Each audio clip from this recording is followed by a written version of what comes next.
Friends, English सीखो YouTube channel में आप सभी का स्वागत है। तो अगेन मैं आपके लिए बहुत ही छोटी और बहुत ही इंटरेस्टिंग स्टोरी लेकर आई हूँ, जिसे हम इंग्लिश में रीड करेंगे और साथ ही साथ हम इसे हिंदी में ट्रांसलेट करेंगे। सो इस तरह से जब हम रीड करते हैं तो हमारी रीडिंग भी इम्प्रूव होती है और साथ ही साथ हम इंग्लिश को हिंदी में समझकर पढ़ना स्टार्ट कर देते हैं। So let's start. Once an ant fell into a pond.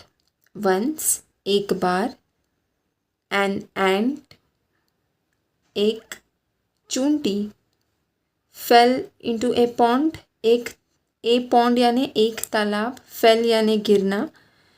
तो एक बार एक चूंटी तालाब में गिर गई। ओके, चींटी। He tried very hard but could not come out. He tried, he उसने, ट्राइड कोशिश करना, वेरी हार्ड बहुत कोशिश की, but could not come out यानी बाहर आना, कुड यानी सकना, नॉट यानी नहीं। तो ये जो सेंटेंस है, ही ट्राइड वेरी हार्ड, उसने बहुत कोशिश की, but could not come out लेकिन वह बाहर नहीं आ सकी। A pigeon who was sitting on a tree saw him. A pigeon एक कबूतर, who was sitting on a tree जो कि पेड़ पे बैठा था, सॉ हिम उस कबूतर ने उस चूंटी को देखा। Okay, it quickly threw a leaf into the pond. It quickly threw a leaf का मतलब है क्विकली यानी जल्दी से, थ्रीव यानी फेंकना, ए लीफ यानी एक पत्ता, इनटू द पॉन्ड यानी तालाब में। तो जल्द ही उस कबूतर ने एक पत्ता तालाब में फेंका। Okay, the ant got the leaf and safely crossed the pond. The ant चींटी, गॉट द लीफ उस पत्ते पर चढ़ गई, एंड सेफली सही सलामत, क्रॉस द पॉन्ड तालाब पार कर गई। ओके, तो वो चूंटी है वो उस पत्ते पर चढ़ गई और बहुत ही आराम से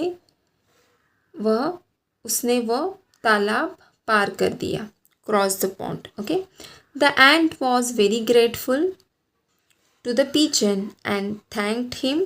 the ant was very grateful यानी जो चींटी थी वह कबूतर की बहुत ही आभारी थी। एंड यानी और, थैंक्ड हिम यानी उसने, चींटी ने कबूतर से शुक्रिया कहा। ओके, आफ्टर अ वाइल कुछ समय बाद, the ant saw a boy aiming a stone at the pigeon. The ant saw चींटी ने देखा, ए बॉय एक लड़का, aiming a stone at the pigeon, aiming यानी निशाना लगाना, ए स्टोन एक पत्थर से निशाना लगाए हुए था, एट द पिजन यानी कबूतर पे एक पत्थर से निशाना लगाए हुए था एक लड़का जिसे चींटी ने देखा। The ant decided to help the pigeon.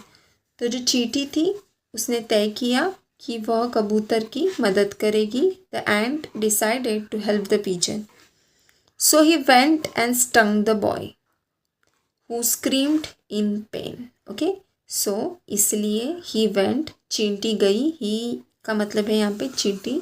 He went and stung the boy यानी उसने उस लड़के को काट लिया, स्टंग करना यानी काटना। हु स्क्रीम्ड इन पेन और वो जो लड़का है वो दर्द में चिल्लाया। Okay, so he went and stung the boy इसलिए वह गई और उसने उस लड़के को काट लिया। हु स्क्रीम्ड इन पेन जो दर्द से चिल्लाने लगा। Okay, the pigeon heard the scream and flew away. The pigeon कबूतर, हर्ड द स्क्रीम, हर्ड यानी सुनना, द स्क्रीम यानी चिल्लाना, एंड फ्लीव अवे और उड़ जाना। ओके, तो ये जो सेंटेंस है उसका क्या मतलब है, कबूतर ने चिल्लाने की आवाज़ सुनी और वह उड़ गया। Okay, the pigeon heard the scream and flew away. So ये जो स्टोरी है इससे हमें क्या सीख मिली है? सीख मिलना है ना, मोरल।